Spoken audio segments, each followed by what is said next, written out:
Hi, everyone. Welcome and good afternoon. My name is Benjamin Quinn, and on behalf of Harvard Bookstore, the Harvard University Division of Science, and the Harvard Library, I'm excited to introduce this virtual event with Stephen M. Fleming presenting his book, Know Thyself, The Science of Self-Awareness in Conversation with Elizabeth Phelps.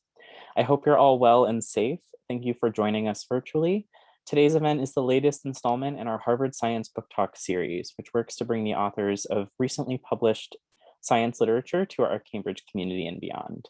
In just a few days, on Friday, April 8th, we'll host celebrated economists Erez Yorli and Moshe Hoffman for their co-authored book, Hidden Games, The Surprising Power of Game Theory to Explain Irrational Human Behavior, moderated by Andrew McAfee. To learn more about this and our other upcoming virtual events, you can visit harvard.com and sign up for our email newsletter, or check out the page harvard.com/science for more info.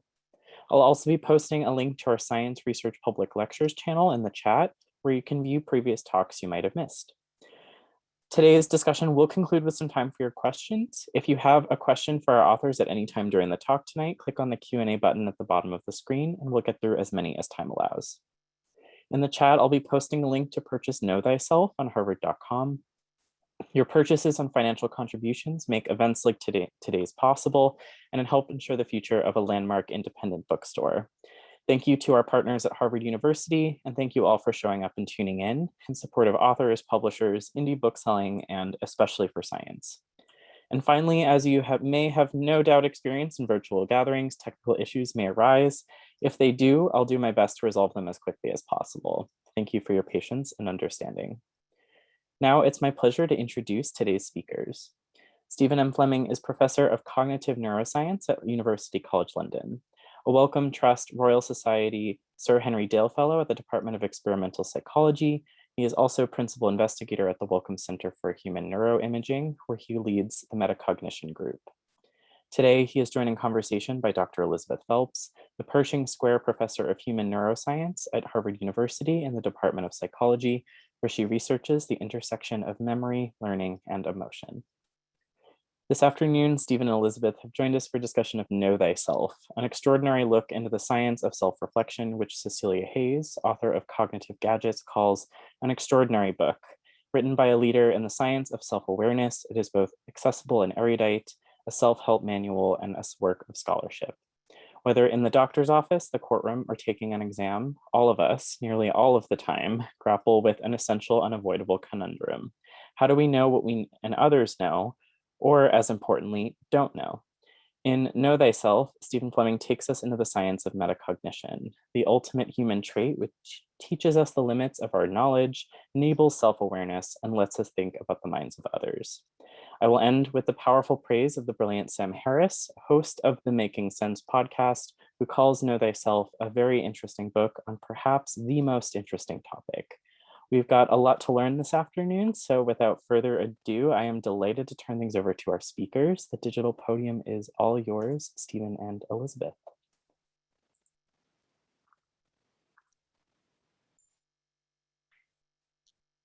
Thank you. Welcome, Stephen. Yeah, no, well, thanks so much. Really good to be here, Liz. All right, so I have my Know Thyself right here with some coffee stains on front and some notes.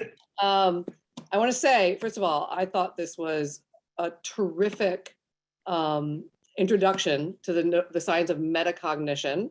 And, you know, as a scientist, I read these books and I'm like, how do you explain something as complex as the science of how we know ourselves and stay true to the science? And I want to say, I thought you did a terrific job of making it both accessible and also very, very true to the science. So I want to start by just, you know, for the people in the audience, you know, you talk about, you know, the topic is, the title is Know Thyself, the Science of Self-Awareness, but the title we often use in science is metacognition.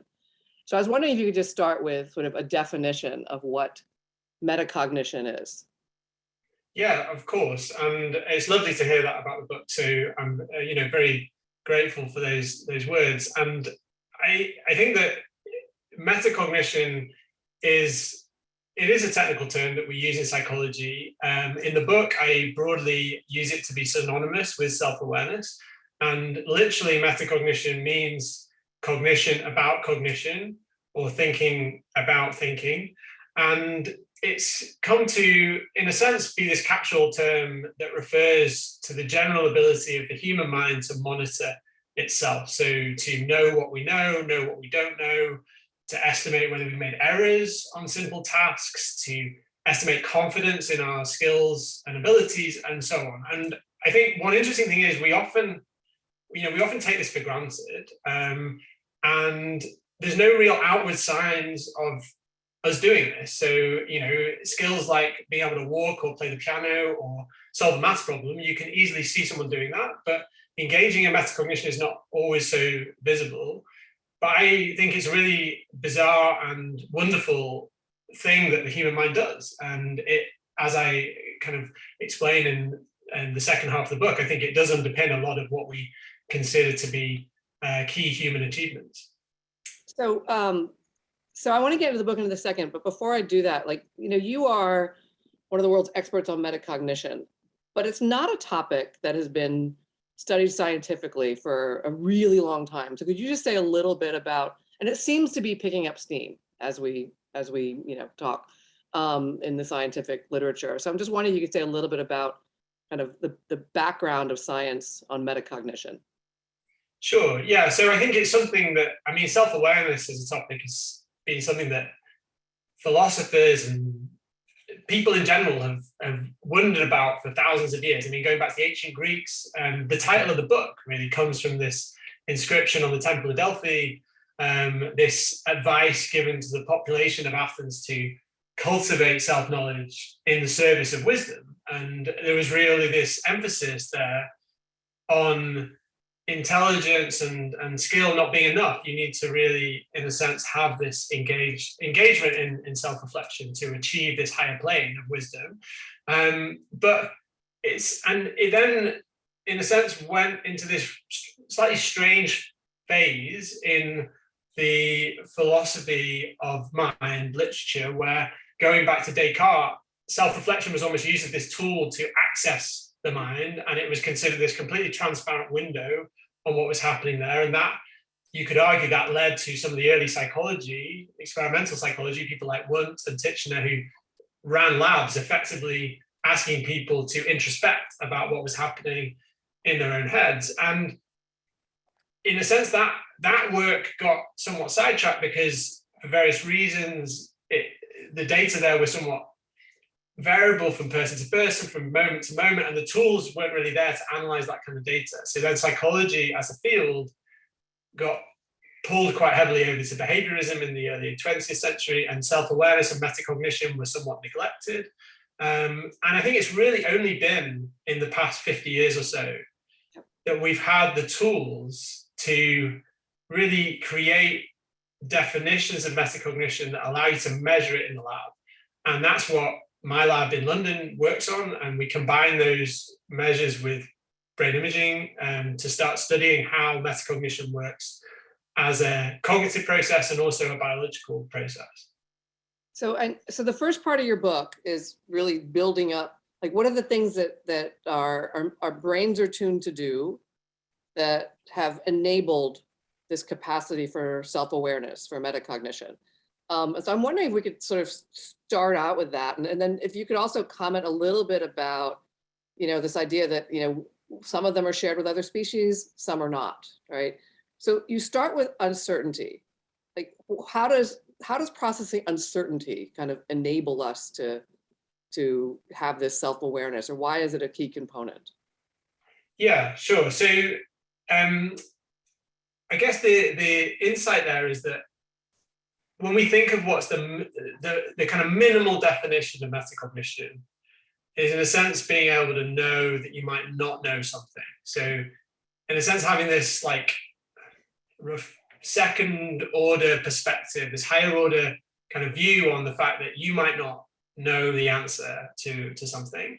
And fundamental to that is being able to entertain a sense of uncertainty, a sense of not being confident that you know something. And there's been this really interesting line of work over the past few decades in actually a completely different area of neuroscience on how the brain does perception, how it builds models of the outside world for vision, for hearing, and so on. And the idea there is that the brain has a really difficult problem to solve because it's locked in this dark skull. It doesn't have access to the outside world. It's just getting all these noisy electrical impulses coming in. And so it has to solve a massive data processing problem, which is in a sense reconstructing the world out there from these noisy sensory inputs. And one insight from that work has been that one of the ingredients in that reconstruction is an exquisite sensitivity to uncertainty. And the reason for that is that the brain, in a sense, needs to know which sensory inputs to rely on and which to discard. And we know that it does this really well from a lot of experiments that have looked at how people combine information across the senses. So one example of this would be ventriloquism, where the ventriloquist is able to, in a sense, throw their voice to the puppet. But one way, the way that seems to be done is rely on this bias that the brain has towards treating vision as more reliable than hearing. So we think that the voice is coming from the puppet just because we see the puppet's mouth move. And in experiments in the lab that have been done to test that linkage, it seems that what matters there is being able to track how certain you are about different sensory inputs. And when I mean track there, I don't mean in a conscious way. It's very much in an unconscious way that the senses are doing all the time, kind of pooling all this data together and being sensitive to the uncertainty in each of those modalities. And so one argument I make in the start of the book is that is, in a sense, one of the minimal building blocks that probably lots of animal brains have that enable them to encode a very simple sense of confidence. And then you build from that to sort of talk about this idea of knowing when we made an error detection, or knowing, predicting when there's going to be an error, that kind of thing. So, right, exactly. So then that minimal sense of confidence, that's all about the input we're getting through the senses. But then the other side of I think, building block of self-awareness that's shared across many different species is the capacity to predict and track our own actions. And so one nice example of this that I often use is that when you step on an escalator, a moving escalator, your body will automatically correct your posture for the fact that you get tipped forward slightly on the escalator, and you just don't notice that happening, but it's a automatic predictive mechanism that stops you falling over when you get on the escalator. And that can nicely be exposed by the fact that if you step on a stationary escalator, many people will stumble slightly because they've kind of got this unconscious expectation that they need to correct their movement there. And I think that again is a very widespread building block of self-monitoring. It's a process or a set of processes that are, in a sense, acting as autopilots for our actions. They're constantly monitoring and adjusting how we are acting in the world without us necessarily being aware of them. And so I think those two building blocks, the ability to track uncertainty and self-monitor our actions, those are two key components of any system that self-monitors. Probably many brains have these capacities. And I think you can then start drawing a line from the emergence of those capacities and then build up from there to think about how humans might have got conscious self-awareness. So what's the next step? So, that is something that, most species can do, right? But then we get to sort of, I'm thinking about what you're thinking about, right? And then did that come first, or was it me, did I start to think about what you're thinking about, then realize I can think about what I'm thinking about, or how did this happen? Like, where do we go from here? Right, yeah, so I think that, so one interesting insight here comes from work on the development of metacognition in children.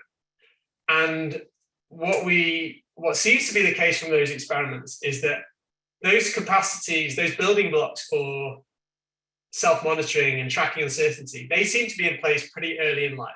And these experiments are hard to do, so there's not that many of them. But the ones that have been done have found these low-level confidence signals from the age of around 6 months old, and presumably they might be able to be discovered earlier than that. However, that seems to be in place much earlier in life than the ability to consciously be aware of what we know and don't know.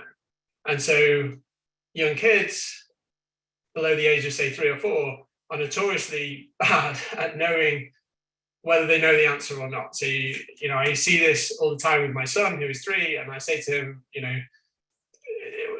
what's going on here?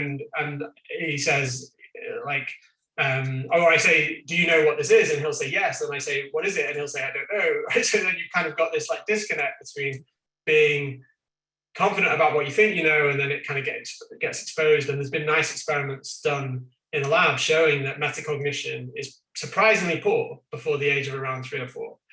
And that's exactly the same age when children seem to start getting the capacity to think about other minds, to recognize that other minds exist.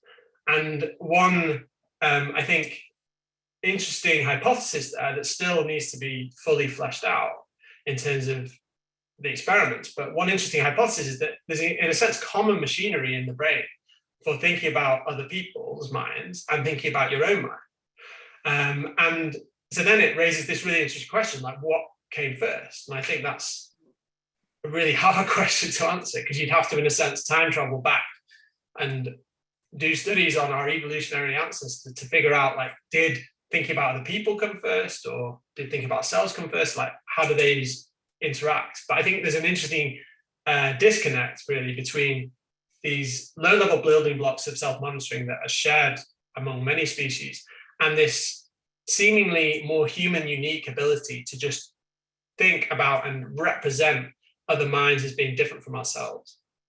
So since you brought up Finn, who you talk about in your book, your son, when do you expect Finn's metacognition to start to emerge a little bit more strongly? He's 3 now. He's 3 now. Yeah, it's interesting, like watching him. The developmental data, but and your personal experiments on your son. Go ahead. Yeah. No, exactly. I mean, I think that the studies that have been done, they seem to identify this kind of window that's quite considerably post-verbal. It's not as if this goes hand in hand with language. He's perfectly okay linguistically, and then there seems to be this window around the age of 3, 3.5, 4, where it's almost like this representation of realizing that you might have a different view on a situation to someone else. So that's the hallmark of theory of mind, or thinking about someone else's mind. And before that age, the studies that have been done show that kids are more concrete. They think that everyone else sees the world the same way they do. And the idea is that as soon as we develop this kind of third person perspective on minds in general, we can then turn that on ourselves as well and recognize that we might have been fooled 5 minutes ago. We might not have known the truth 5 minutes ago. And that seems to be a really hard thing to do until you gain this capacity for theory of mind. And my read of that literature is that once it happened, it seems so obvious that they can't believe it never was there, right? Right. Yeah. Like, of course I know that. But those brain regions that are involved in that, right? That's medial prefrontal cortex, right? But then you also find with metacognition, even areas farther forward in the prefrontal cortex, the frontal pole, seem to be specialized. So when does that emerge, like this sort of more classic metacognition regions that you see, and the types of abilities that you see? Yeah, so the work that we've done quite a lot in my lab on looking at individual differences in metacognition, even in fully formed adults.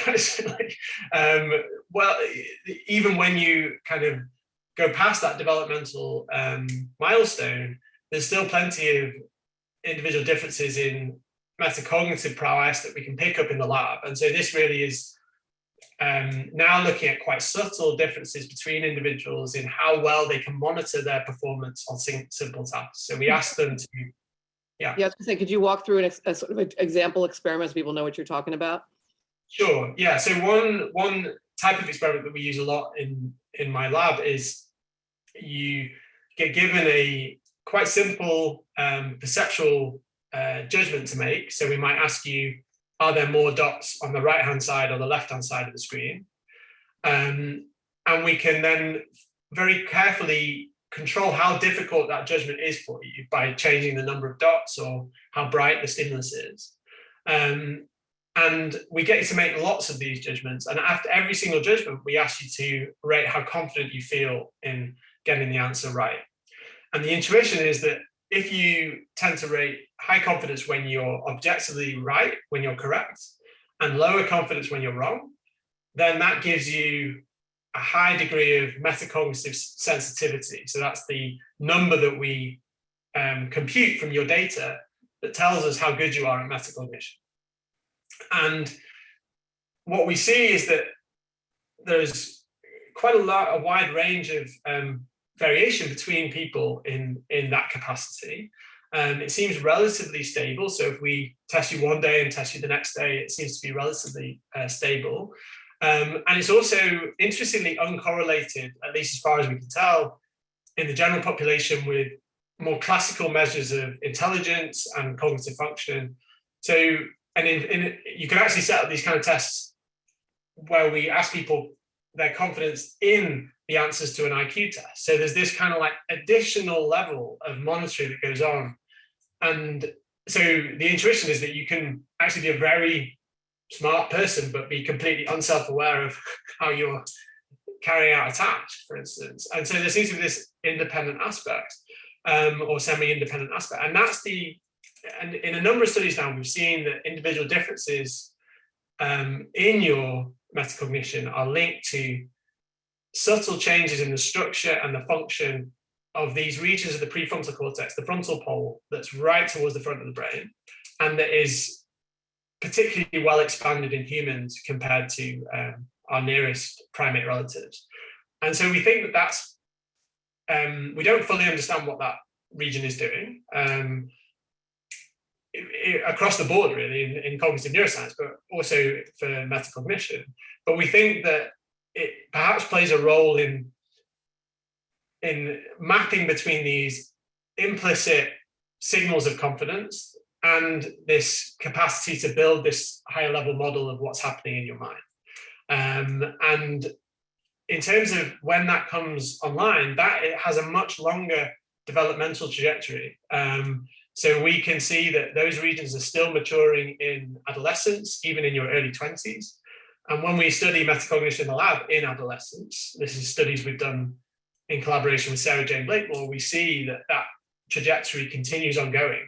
So it's not as if you kind of get the age of 4 and it's set in stone. It continues developing and maturing throughout your teenage years. Is there also some change with aging? Have you looked at that?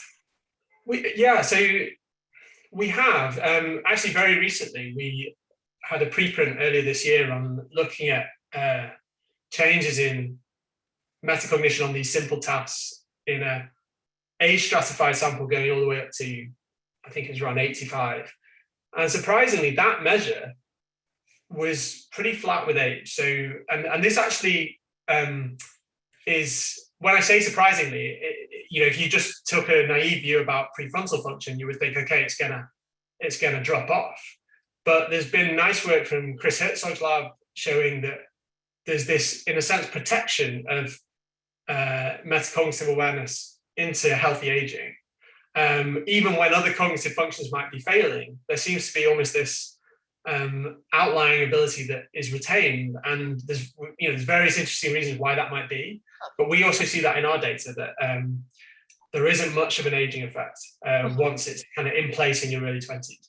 As someone who's aging, I appreciate that very much. But even when you have very good metacognition, right? There are circumstances where you don't, right? So can you just say a little bit about these failures that you see sometimes in metacognition and and consequences? Sure. Yeah. So I think one interesting failure mode, if you like, is that metacognition, just like one way to think about metacognition is that it's trying to build a model of how you're performing on various tasks, and that's similar to how, or we think it's somewhat similar to how the perceptual systems of the brain build models of the outside world. It's just one level higher than that, and we know that perceptual systems can get fooled in various ways by illusions and tricks of the light and so on. And there's been similar illusions of metacognition that have been discovered and documented in the literature. And so one quite common one quite pervasive one, is the illusion of fluency. So if a task feels easy for various reasons, you might think you're performing well at it, even when you might not be. And this has consequences in a range of domains. So one clear, one area that this has been studied is in learning and education. People feel that cramming for an exam feels good. It's like, okay, I'm getting all this stuff in there. And yet, if you look at the data, then spacing out your learning over time has been well established in cognitive psychology as being a good thing to do. And yet people still have this metacognitive illusion that that's bad and cramming is better. And so there's all these kind of somewhat pernicious ways in which fluency gets into the game that might create this feeling that everything's going fine when actually we're performing worse. So that's one way it can fail. And then another way it can fail is in more extreme ways, if in various cases where, for instance, prefrontal function might be impaired either temporarily or in cases of disease or brain damage more permanently. And one way this can happen on a temporary basis is with stress. So there's been some work showing that the impacts of stress on prefrontal function can have knock-on consequences for metacognition. And so there's been work in the lab showing that if you put people under stress, then this can create an outsized deficit in metacognition. Even though your performance on the task that's being studied remains okay, your self-awareness of how you're doing on that task becomes impaired. And this is all consistent with this idea that what stress can do is, in a sense, create a bit of tunnel vision and reduce this third-person perspective on yourself. In the age of COVID, that happens a lot, I think. Yeah. So the second part of your book is you already touched on some of this, sort of talking about like all the ways metacognition comes into play, you know, in the things we do in our everyday life. So you talked a little bit about learning. So I was wondering if you could say a little bit about that, and also speaking to the issue of self-efficacy, because I think that's a really interesting idea of something that modulates how we learn and how we perform. Sure. So yeah, in learning, we think that metacognition gets into the game in several different places, and in fact, so the study of how children learn in classroom settings was really where the research on metacognition originated back in the 60s with Flavel's work in child development. The idea was that it's not just enough to understand how learning happens. We have to also understand how children start to realize they don't know a topic and how they become able to self-regulate that learning. So how they realize, okay, I don't know this, so I should spend a bit longer studying it, for instance. That's a metacognitive operation about how much we know. And so that's one way metacognition gets into the game. Another way is in a more exam-like scenario where you're being tested on something. After you put down your answer, you might retrospectively reflect on that and think, that wasn't great, I'm going to give that another go. And then the third way it gets in is before we even start doing anything, this notion of self-efficacy, which basically means your belief in being able to do something. And again, this has been a long line of work from in social psychology from Albert Bandura and his team has shown that those illusions of metacognition also apply to this notion of self-efficacy. So if I think I'm going to do something well, then that has knock-on consequences for my performance. It almost becomes a self-fulfilling prophecy. So I think I'm going to do well, so first of all, I decide to do it. I put myself in a position to actually succeed. And second of all, you can have these subtle boosts in performance because of this initial belief in how well you're going to do.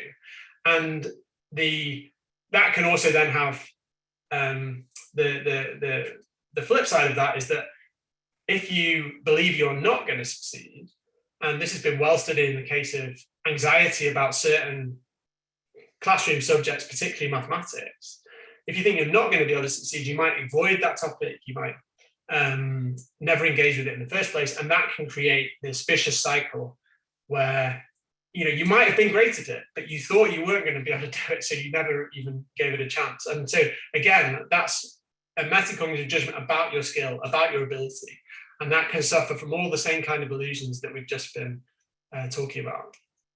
So, so going from learning, also, when you think about metacognition, you think about your decisions, right? Like you make decisions about your decisions, Right.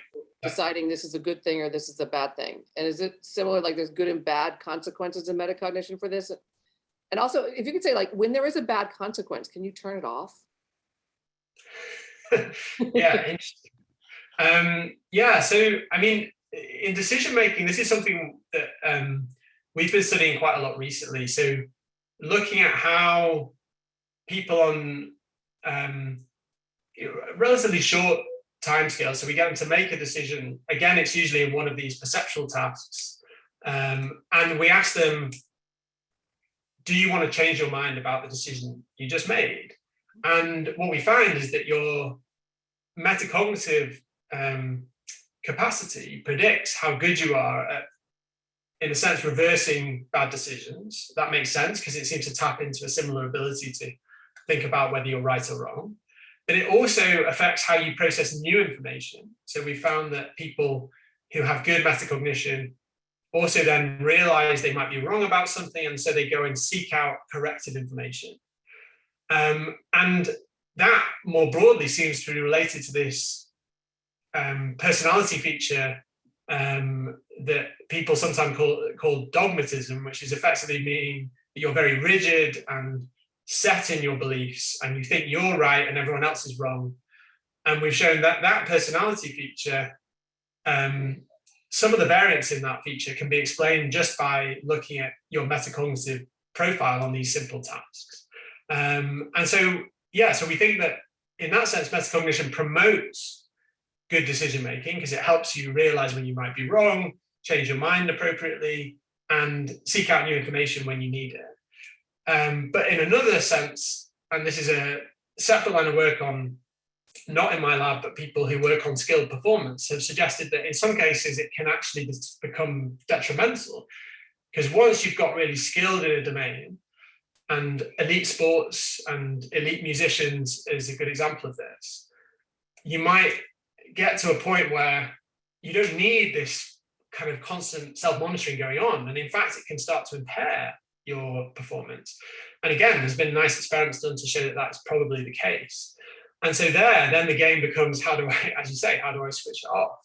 And I think that, that's really hard to do voluntarily, but it does seem there's anecdotal data to suggest that people who are at the elite level of sport do seem to just be able to turn it off. It reminds me of this great essay by David Foster Wallace about Tracy Austin's autobiography, and he was really looking forward to it as this tennis fan, but he was then totally disappointed by it because she showed no awareness of what she was doing on the tennis court. So it was a really disappointing autobiography. But I think it contains a kernel of truth there, that maybe to be really able to handle the pressure in those kind of scenarios, you maybe have to be the kind of person who just has that completely shut off. When you're making those quick motor decisions, but maybe other decisions. Now, so metacognition is basically sort of thinking about what you're thinking about, but do we always really know why we're doing what we're doing? Or do we sometimes do things and then kind of evaluate it afterwards or figure it out afterwards?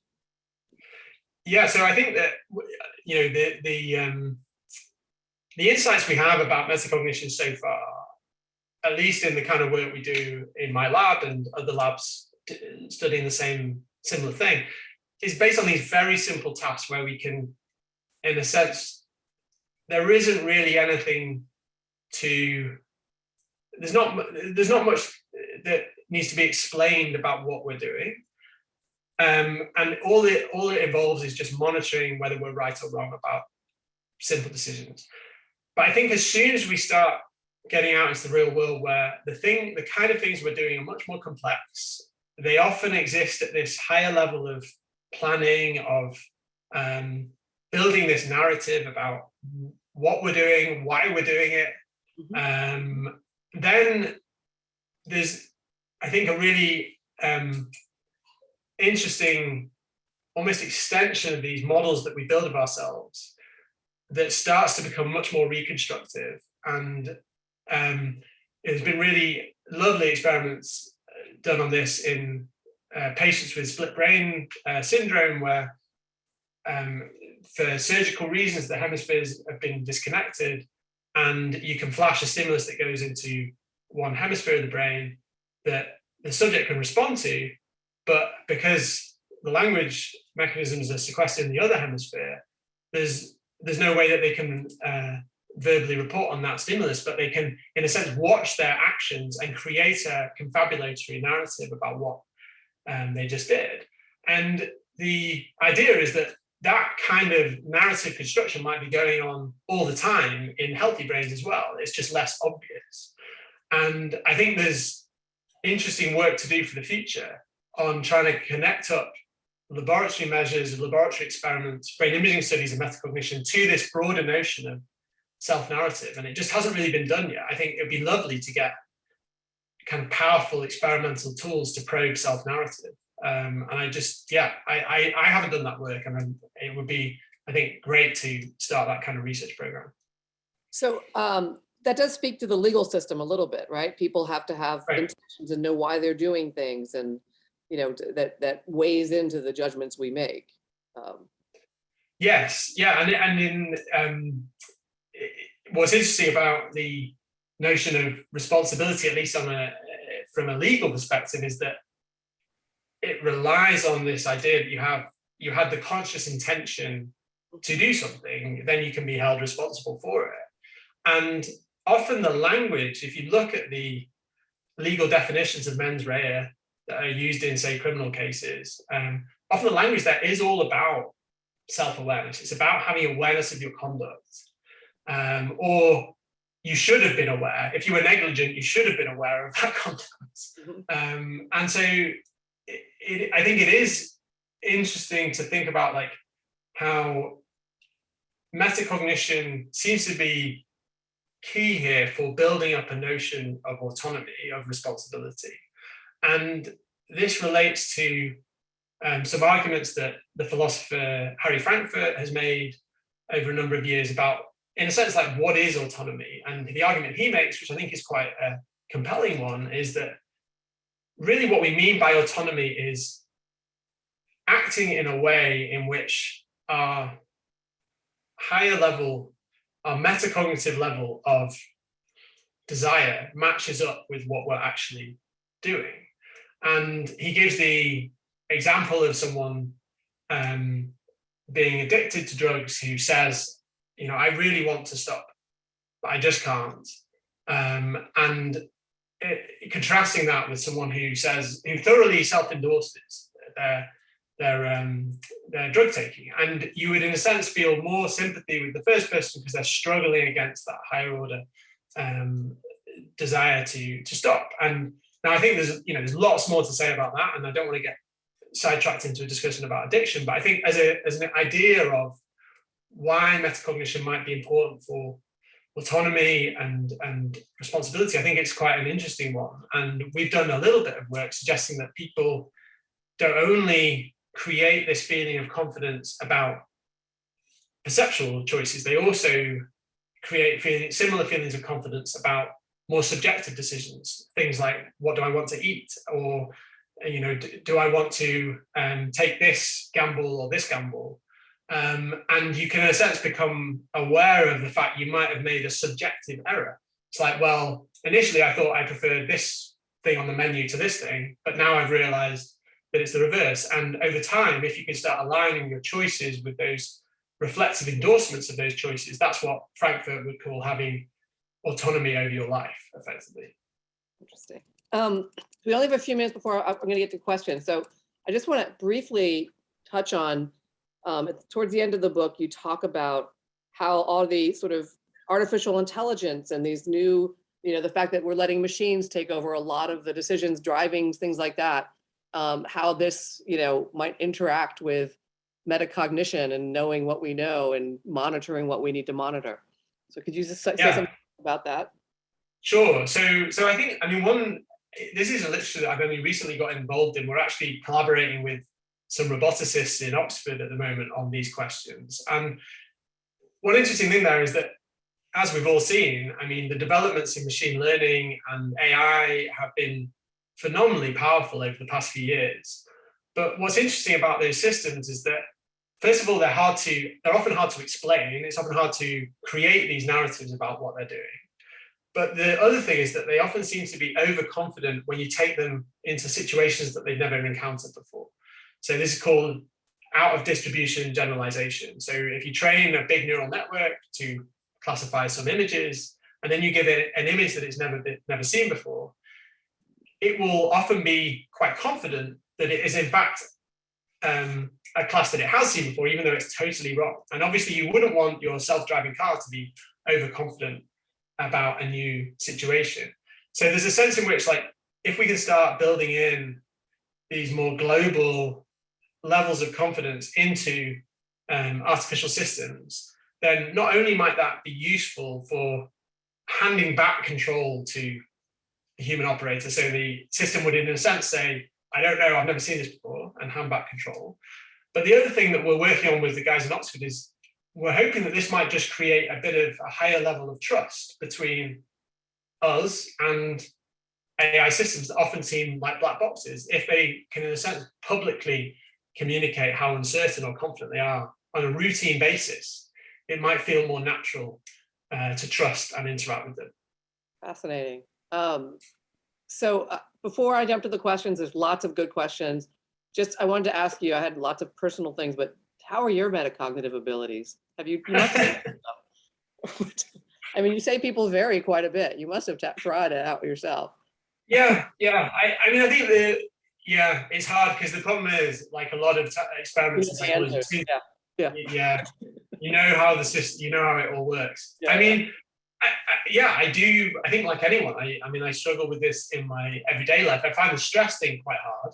Is I notice, if I'm got a deadline, a grant deadline, or whatever it is, then I kind of become a little bit annoying to live with. And it's only after the fact that I realized that I probably was a bit annoying to live with. So it's that kind of level of more emotional self-awareness that I think like all of us, we often struggle to handle. All right, there's so many great questions, so I'm just going to jump to them. So Jennifer Nixon asks if you can comment how your research interacts with the functions of mirror neurons. So I think so the idea with mirror neurons is that there are a subset of neurons in the brain that seem to activate not only for actions that we perform, but actions that we see another person performing. And I think that this is very related to this idea that one component of being self-aware is being able to recognize yourself. And this has been tested in animals with the mirror test, being able to, in a sense, create this correspondence between your own body and the image you see in the mirror. And I think that this is, a really important component of bodily self-awareness, like knowing my arm is here, my hand is here, and so on. But I think that is somewhat distinct to mental self-awareness, being aware of what's happening in our own minds. But interestingly, they might be linked. And there's been some really clever developmental work suggesting that if you measure mirror recognition when kids are around 18 months old, that statistically predicts the emergence of these more mental levels of self-awareness. So there's a lot to be done to understand how all those things interact. Interesting. We have two questions about gender differences. Let's say, and basically saying one asks, that it seems like overconfidence, things like that might be self-doubt, might vary by gender. And does that relate to metacognition at all that you know of?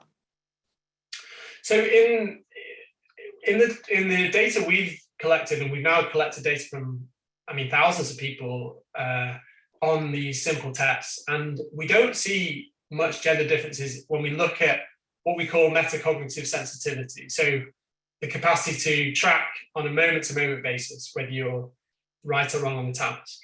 But what we do see, and this has been shown in most strikingly, I think, in studies of self-efficacy.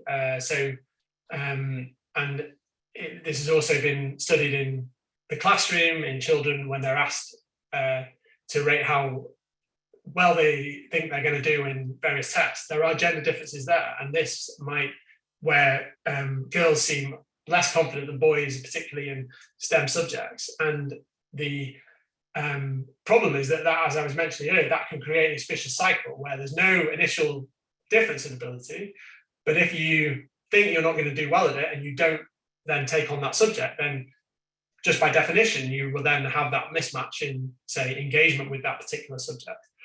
So in terms of self-efficacy and average level of confidence, absolutely, there does seem to be quite reliable gender differences.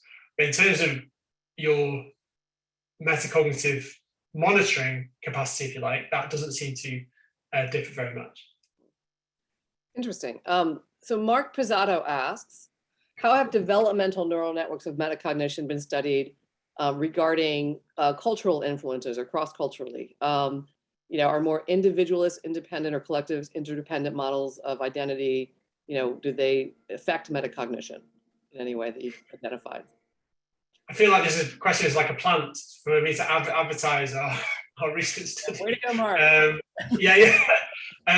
So, there's two things to say on this. So the first one is that just on a theoretical level, we think that culture probably does play a strong role in the extended development of metacognition. Because it has this long developmental window going into adolescence, it seems to be codependent on mechanisms involved in thinking about others, which we know from studies are culturally influenced. And so we actually did a study recently with colleagues in Beijing, in fact, Jian Li, who Liz knows well. And we compared these objective measures of metacognition in samples in London and in Beijing.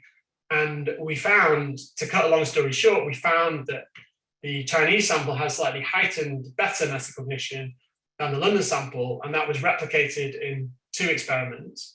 And we speculate in that paper that that might be, as you say, Mark, related to this more collectivist, interactive culture in China compared to the West. But that hypothesis would need actual testing. Interesting. So an anonymous attendee asked about the relationship between metacognition and autism. Another great question. It's so to the extent to which theory of mind and social cognition goes hand in hand with metacognition, you might expect differences in metacognition in autism. And that has been recently tested, but there seems to be there's conflicting results in the literature. Some studies find impaired metacognition in autism, some studies don't. There's a very recent study suggesting that any impairment is more about this conscious level that's related to thinking about others, rather than the lower level representation of uncertainty and confidence, which seems to be intact. I think there's a lot more to be done on this. And I think what really needs to be filled in there is a more theoretical model of why it might be different, how it might be different, to have hypotheses to then go and test. Because at the moment, the samples that are being studied are quite small. Sometimes the result you get it, sometimes you don't. So think the jury is out there, but I think it's a fascinating question. It's another question from Dorothy Barr. How about other animals' metacognition? She's thinking about elephants and bonobos. But we talked about this a little bit. You know, the building blocks Right. were there, but I mean, how do you know? Yeah, no, it's another great question. I mean, I think so. One thing to say is that it used to be thought that metacognition was, in a sense, a uniquely human capacity, and that line has definitely become blurred, because in pretty much any test that can be developed for humans, many animal species can pass this test because it effectively involves creating these feelings of confidence or uncertainty that we do think have widespread neural correlates in animals. And so when tests of confidence estimation have been devised for rats and monkeys and dolphins and chimps and pigeons, there's a whole range of studies that have been done. Most of those species show sensitivity to uncertainty and confidence to a level that allows them to then self-monitor whether they're right or wrong on simple tasks. The thing that is kind of the $1 million question is, like, does that then create any kind of minimal conscious self-awareness? And I think that's a really hard question to ask, because the way we answer it in humans is to get them to create these verbal judgments about what they think, what's going on in our minds. And obviously you can't do that with animals. You can perhaps rely on the indirect link to theory of mind. And there, the tests of theory of mind that have been developed seem to not be passed even by chimpanzees, although there's some suggestion that they might pass them in terms of the patterns of their eye movements, just the kind of implicit glimmers of being able to be sensitive to the beliefs of other people. So I think in that sense, like, again, it's what I would love to know, and I know there are lots of animal researchers out there who are thinking along similar lines, is could we come up with a gold standard test of conscious metacognition, and then start applying that in both humans and animals? So, so an anonymous attendee asks, you know, does having really advanced metacognitive function or being overly sensitive lead to self-doubting or excessive self-criticism? After you enact and you realize you made a mistake, is there any, you know, any relationship or other personality? That's me asking about other personality traits that you know of. Yeah. So we think that the capacity for metacognitive awareness of performance and your overall level of confidence are relatively uncorrelated in the population. So now, obviously, there's a sense in which they collide. So if you're always 100% confident, you're also gonna have poor sensitivity. But you can be, there's a space in which you can be aware of making mistakes, but still in general have a high degree of self-belief, of self-efficacy. And in terms of links to other personality characteristics, we've done some studies on this linking to mental health symptomology. And we find that in a way, it goes the other way. So we find that in people with greater anxiety and depression symptoms, you do have this cluster, which was described in the question, where you have a lower overall average confidence, but you also have, perhaps in virtue of that, you have also good sensitivity because you're acutely sensitive to when you make errors. And interestingly, the profile of people with more compulsive behaviors, things like alcoholism, other types of addiction, goes the opposite way. They tend to be quite highly confident and less aware of making errors on the tasks. And so sometimes these are interlinked, but if you just look at a big general population sample, your overall level of confidence is not necessarily predictive of how good you are at monitoring. Interesting. So Jennifer Nixon asks, since good metacognition is a net plus, are there ways to improve it on an individual basis or on a cultural basis? Yeah, well, we think possibly. So we've done some recent work in our lab looking at training of metacognitive sensitivity, and this is over an extended timescale, so several sessions over a couple of weeks, and we're giving people tailored feedback 20 minutes a day, telling them how closely their confidence tracks their performance. And we do see gradually, it's subtle, but we do see gradually over time, this ticks up. And it doesn't happen in a control group, you just got feedback on their task performance itself. And we've actually recently just finished a brain imaging study of this, doing exactly the same thing again, but looking at measures of brain function and how confidence is encoded in the prefrontal cortex before and after training. And we're analyzing those data at the moment. So I think possibly yes, but I also think that the individual differences work kind of goes against that prediction, because we see in that work that things are relatively stable. If they weren't stable, then we wouldn't be able to discover things about the relationship between metacognition and overall structure and function. So I think there's work to be done to kind of figure out how malleable things are. And perhaps there's certain windows of malleability. For instance, in adolescence, that would be one obvious place where you might think there'd be a window of malleability. But I think it's a really cool question, and it's something we're definitely pursuing.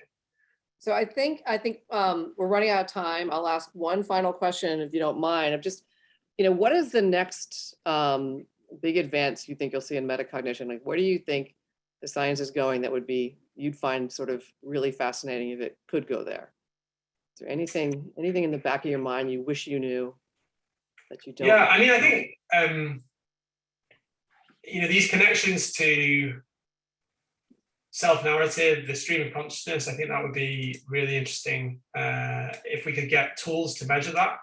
I'm also becoming increasingly interested in whether the mechanisms supporting metacognition, are they important for consciousness, for giving us conscious experience? And this is a hypothesis that is comes mainly out of philosophy, but it's starting to get some traction in neuroscience as well. This idea that just the capacity to be conscious of the outside world might in some sense rely on higher order awareness of perceptual content, of perceptual mechanisms.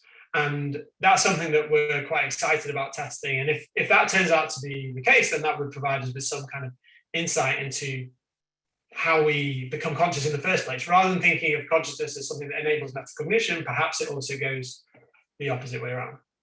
Wow. I feel like psychology always comes back to consciousness at some point. Yeah.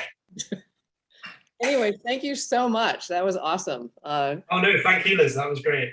And if you haven't read it, like I said, I think it's a really good combination of really good science, but explaining it in a really clear way. So good job. Thanks so much. It's been great.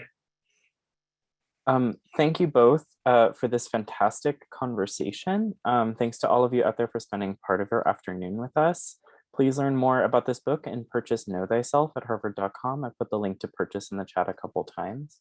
On behalf of Harvard Bookstore, the Harvard Division of Science, and the Harvard Library, all here in Cambridge, Massachusetts, enjoy the rest of your day, keep reading, and be well. Thanks again, Stephen and Elizabeth, for joining us today.